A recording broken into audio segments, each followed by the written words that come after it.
Well, President Cyril Ramaphosa, together with Trade and Industry Minister Davies and Finance Minister Tito Mboweni, are in Brussels on a working visit to the European Union. Now, the President addressed the European Parliament yesterday and will co-chair the South Africa-EU summit today. Now, South Africa is the only African country and one of 10 countries globally that has a strategic partnership with the EU. Let's get more on his visit. We're joined by ENCA's correspondent Oliver Whitfield-Meerchich, keeping an eye on this for us. Oliver, good morning, and thanks for your time this morning. And we had President Cyril Ramaphosa addressing the European Parliament yesterday. Just give us a quick idea of what he had to say.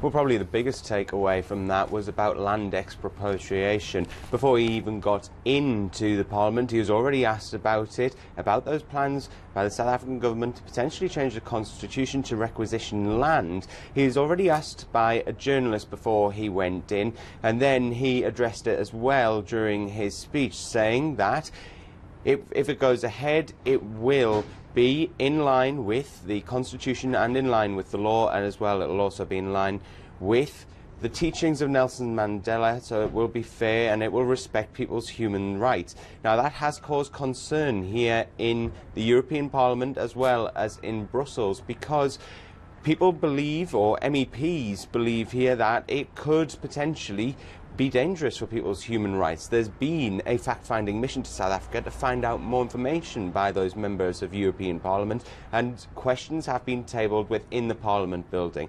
Apart from that, the speech was very, very rich in its thanks given to Nelson Mandela. He highlighted the fact that Nelson Mandela had first come to the European Parliament in Strasbourg just 4 months after he was released to receive a prize from the European Parliament. There was also talk about multilateralism and the need for multilateralism to eschew unilateralism, which President Ramaphosa said was on the rise, and he also said that xenophobia and racism were on the rise, cloaked in the mantle of nationalism.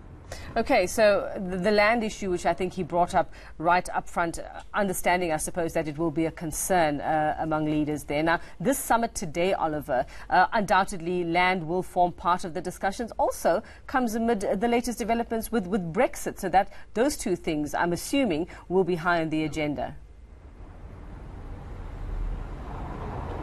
Yes, and it's going to be quite interesting to see just how much light is taken away from President Ramaphosa's visit, because after he meets with Jean-Claude Juncker and with Donald Tusk, there's going to be a joint press conference which is held. Now, you can imagine a lot of the media who are here, especially the British media, will be wanting to get into that press conference, not to ask Cyril Ramaphosa questions, but to ask the EU and the European Commission leaders about what is going on with Brexit. What are their views on the fact that Prime Minister Theresa May has got the backing of her cabinet? What will happen if it doesn't go through the UK Parliament? So there's going to be a lot of questions there.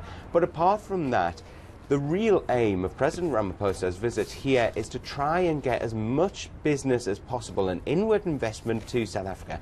That's why we're seeing Trade and Industries Minister Davies taking part, as well as Finance Minister Tito Mboweni.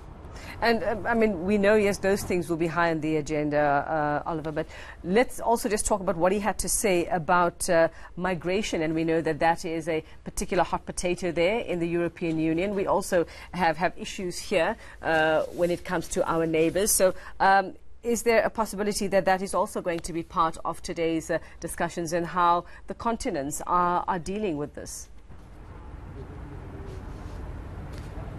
Yes, it is most likely to be on the table today. He was saying that irregular migration needs to be combated, and that there needs to be some sort of funding for that. Well, we have seen the European Union previously fund schemes, especially with Turkey, to try and stop the influx of migrants coming to Europe. It's also done so with some North African countries as well. So it would be interesting to see how that plays a part. Migration and the refugee crisis is probably the biggest existential threat to the European Union at the moment, because there are certainly a number of countries, when you think of Poland, Hungary and Italy, who are very, very anti-migrants from their government's perspective. Italy has closed down ports before. We've seen the border closed on Hungary. Those countries do not want to accept any irregular migration coming through. They want to see skilled migration, but they don't want to see the refugee crisis spiralling into the Eurozone. So it will be interesting to see what they have to say on those very issues. All right, thanks very much for that. And that's our correspondent, Oliver Whitfield-Mircic, as President Cyril Ramaphosa is going to be chairing or co-chairing that SA EU summit happening today.